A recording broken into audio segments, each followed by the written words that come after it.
टिक पाएगा, लेकिन उसकी एक मजबूरी थी कि भारत ने उसके अंदर घुस करके मिसाइल अटैक किया है, तो फिर अगर वो कुछ ना करे तो उसकी जो आवाम है, उसकी जो लोग हैं, तो उसकी सेना पर विश्वास करना ही बंद कर देंगे। तो ये उनकी मजबूरी रही, जिस वजह से उनको भारत पर आक्रमण करना पड़ा, या मतलब लड़ना पड़ा। आक्रमण तो क्या ही कहेंगे, जो भी उन्होंने किया भारतीय सेना ने आप सबके सामने है कि उनका क्या हश्र किया है। फिलहाल जो सिचुएशन है वो पूरी तरह से, हम अपने आर्मी के आधिकारिक बयानों से अगर देखें तो हम पूरी तरह से युद्ध में बहुत आगे हैं।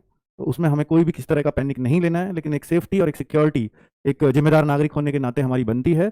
और मैं ये कहूँगा, ये अपील भी करूँगा, और सेना भी ये अपील कर रही है कि भाई अगर आप सीमावर्ती इलाकों में रहते हैं या आप आसपास रहते हैं और आप कोई भी एक्टिविटी सेना की, वायुसेना की अगर देखते हैं, तो आप उसका कोई वीडियो वगैरह ना बनाएं। आप जिम्मेदार नागरिक हैं, तो इससे दुश्मन की आप नहीं चाहते कि हेल्प हो, पर वो हो जाती है अगर सोशल मीडिया पे पोस्ट वगैरह करते हैं तो उन सब चीज़ों से आपको बचना है और हमें अपनी सरकार की गाइडलाइंस में चलना होगा और चलना भी चाहिए।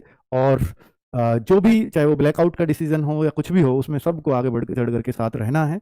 यूपी में भी रेड अलर्ट है, क्योंकि यूपी के भी कई जिले में रेड अलर्ट जारी हो चुका है, जो दिल्ली के आसपास के हैं या पश्चिमी यूपी का बहुत ज़्यादा हिस्सा जो नज़दीक पड़ता है पाकिस्तान के, बाकी यूपी बहुत दूर पड़ती है। तो कुल मिलाकर के बाकी ये सब मतलब एक सेफ्टी के तौर पर ये किया जा रहा है कि हमारे नागरिक को अगर किसी भी तरह की कोई समस्या है तो उसको पता हो कि उसको पैनिक नहीं होना है।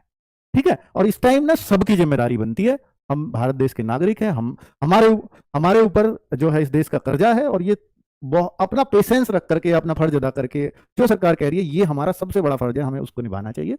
और हमें उनको हर एक जो गाइडलाइंस हैं, जो एक निर्देश है, उसको सीरियसली सीरियसली फॉलो करना चाहिए।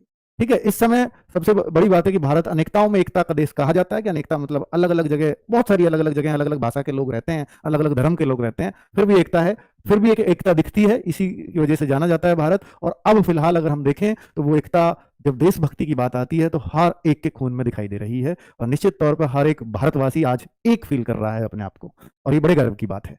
ठीक है।